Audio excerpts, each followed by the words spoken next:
Cyber city Gurugram वासियों का सपना अब साकार होने जा रहा है। गुरुग्राम वासियों ने आज से ठीक 8 साल पहले सिविल हॉस्पिटल का सपना देखा था। सरकारें आई और गई, लेकिन गुरुग्राम वासियों का यह सपना पूरा नहीं हो सका। लेकिन अब ये सपना पूरा होने जा रहा है। जी हाँ, हरियाणा सरकार ने गुरुग्राम के सरकारी अस्पताल के लिए बजट स्वीकृत कर लिया है। यहाँ तक कि केंद्रीय लोक निर्माण विभाग यानी CPWD को निर्माण की जिम्मेदारी भी सौंप दी है और उम्मीद है कि इसी महीने के अंत तक हॉस्पिटल का शिलान्यास भी हो जाएगा। अभी माननीय एडिशनल चीफ सेक्रेटरी महोदय की तरफ से जो हमें 26 जुलाई को एडमिनिस्ट्रेटिव और फाइनेंशियल अप्रूवल प्राप्त हुई है 700 बेड के सिविल हॉस्पिटल के लिए, और इस एडमिनिस्ट्रेटिव अप्रूवल और फाइनेंस अप्रूवल में 989.94 करोड़ यानी तकरीबन 990 करोड़ की हमें सैंक्शन प्राप्त हुई है।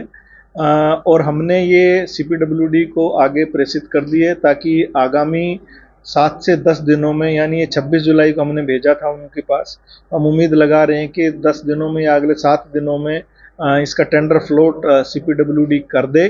दरअसल गुरुग्राम की आबादी दिन प्रतिदिन बढ़ती जा रही है और इस बढ़ती आबादी पर सिविल अस्पताल के नाम पर मात्र एक 100 बेड का सिविल हॉस्पिटल उपलब्ध है। लेकिन अब गुरुग्राम में अत्याधुनिक 700 बेड का अस्पताल बनकर तैयार किया जाएगा। गुरुग्राम के CMO डॉक्टर वीरेंद्र यादव की माने तो यह 700 बेड का अत्याधुनिक अस्पताल 990 करोड़ की लागत से बनकर तैयार होगा, जिसमें कार पार्किंग के लिए 2 बेसमेंट सहित 11 मंजिला हॉस्पिटल तैयार किया जाएगा। इसके निर्माण की जिम्मेदारी CPWD को सौंप दी गई है और उम्मीद है कि 7 से 10 अगस्त तक टेंडर भी अलॉट किए जाएंगे। और इसके जो अभी तक प्रोसेस में मैं अगर बात कहूँ तो ड्राइंग और डिज़ाइन इसकी अप्रूव हो चुकी है, और एक बार अगर इसका टेंडर फ्लोट होता है और अलॉट होता है तो उम्मीद है कि इस माह के अंत में या सितंबर माह के प्रथम सप्ताह में इसके शिलान्यास की प्रक्रिया, फाउंडेशन स्टोन जिसको कहते हैं, वो शायद की जा सके। मैं टोटल बात करूं तो कुल मिला के हम इसमें 5 ब्लॉक्स बना रहे हैं। अगर सबसे पहले ब्लॉक को मैं बेसमेंट के तौर पे करूंगा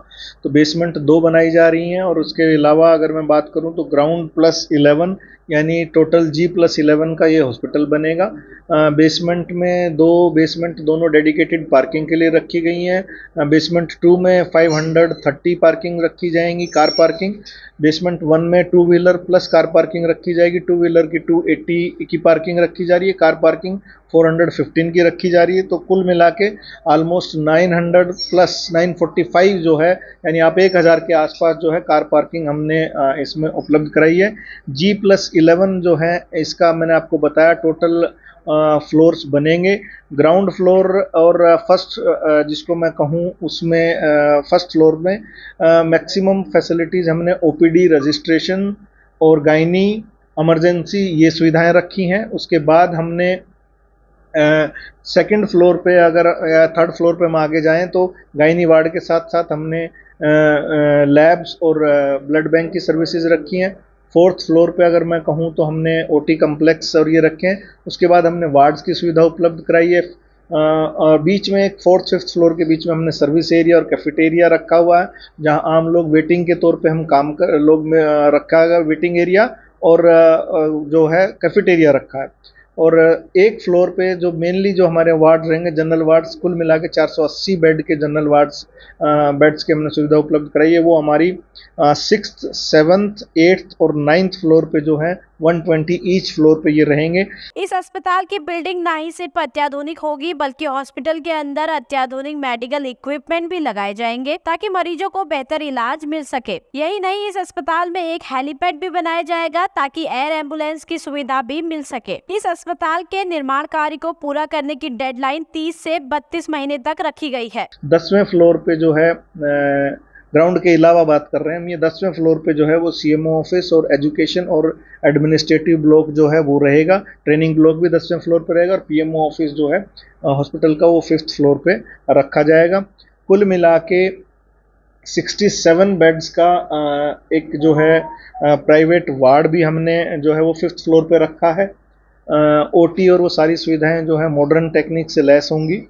संभवतः ही कहूँगा मैं, लेकिन जहाँ तक मेरी इन्फॉर्मेशन और मुझे नॉलेज है कि 700 बेड का कोई सिविल हॉस्पिटल एज सच नहीं है। मेडिकल कॉलेजेस यूजुअली होते हैं 500 बेड से ऑनवर्ड्स, लेकिन 700 बेड का एक्सक्लूसिव सिविल हॉस्पिटल नहीं है।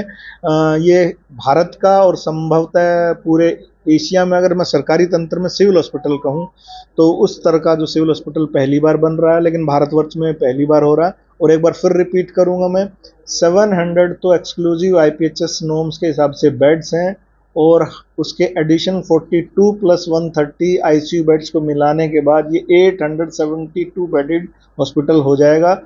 तो कुल मिलाकर इतना अभी तक कोई सिविल हॉस्पिटल इतने बेड का नहीं है। तो ग्राउंड फ्लोर के साथ साथ एक और फ्लोर क्रिएट किया जाएगा ऊपर, जिसमें एडमिनिस्ट्रेटिव एरिया रहेगा मोर्चरी का। और मोर्चरी की जो सुविधा जो है उसमें ना केवल वॉक इन फ्रीजर्स और नंबर ऑफ मैं ये कहूँ अगर डिसेक्शन टेबल्स जो कहूँ वो भी बढ़ाई जाएंगी, ताकि एक टाइम पर 4 या उससे ज़्यादा अधिक पोस्टमार्टम करे जा सकें, और ताकि बॉडीज़ को रखने में लिए एडिक्वेट रहे। और एक स्पेशल इंश्योर ये किया जाएगा कि कभी भी बॉडीज़ को ओपन एरिया में, यानी अगर ये कहें कि हॉस्पिटल में कहीं पर भी चाहे वो इमरजेंसी में हो, चाहे 10th फ्लोर पे हो, चाहे ग्राउंड फ्लोर पे हो, चाहे OPD में हो, कोई अगर दुर्घटना होती है तो एक डेडिकेटेड कॉरिडोर इस तरह से क्रिएट करने की कोशिश कर रहे हैं ताकि बॉडीज़ को जो है ओपन पब्लिक स्पेस में ट्रांसपोर्ट ना किया जाए, डेडिकेटेडली बेसमेंट के माध्यम से या किसी डेडिकेटेड लिफ्ट के माध्यम से सभी ऐसे बॉडीज़ को वहाँ शिफ्ट किया जा सके, ताकि आम जन को उससे कोई असुविधा ना हो। ये हॉस्पिटल ना ही सिर्फ गुरुग्राम वासियों की जरूरत है, बल्कि यह हॉस्पिटल का मुद्दा राजनीति में भी बदल चुका है। लगातार विपक्ष सरकार को इस अस्पताल के मुद्दे पर घेरता आया है, लेकिन चुनाव से पहले हॉस्पिटल का निर्माण शुरू होना कहीं न कहीं ये दर्शाता है कि सरकार ने विपक्ष के मुद्दे को खत्म कर दिया है।